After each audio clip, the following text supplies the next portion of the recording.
Recently, we stayed at an RV park in Michigan City, Indiana, so of course we had to go visit the Indiana Dunes National Park. Word of advice, get there early in the morning. We arrived at 10 a.m. and couldn't find any beach parking at any of the parking lots, so we talked to a volunteer who suggested parking at the trailhead for the Cowles Bog Trail and hiking in the 2.2 miles to the beach. As hikers, we had no issue with this, but let me tell you a little bit about the Cowles Bog Trail before we get into the history. The name should have warned us. We were there in late July and the name bog is in the trail. The first couple tenths of a mile were on flat rock, which then turned into grass trail.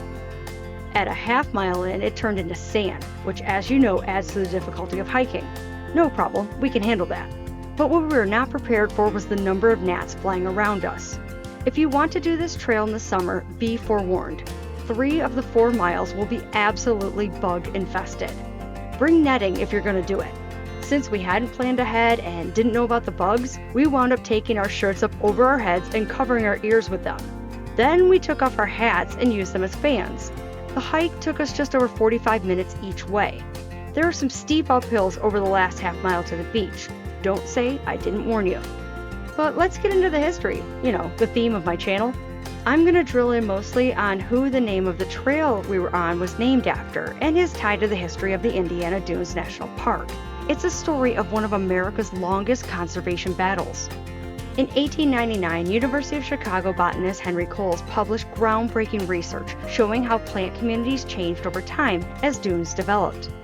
His work helped establish the field of ecology and drew international attention to the Indiana Dunes. At the same time, the dunes faced a major threat from sand mining and the rapid expansion of steel mills and other industries. Conservationists led by Cowles, Dorothy Buell, Senator Paul Douglas, and the Save the Dunes movement spent decades fighting to preserve what remained. Their efforts paid off in 1966 when Congress created the Indiana Dunes National Lakeshore, initially protecting about 8,300 acres. Over the next several decades, Congress approved 4 separate expansions, growing the protected area to more than 15,000 acres.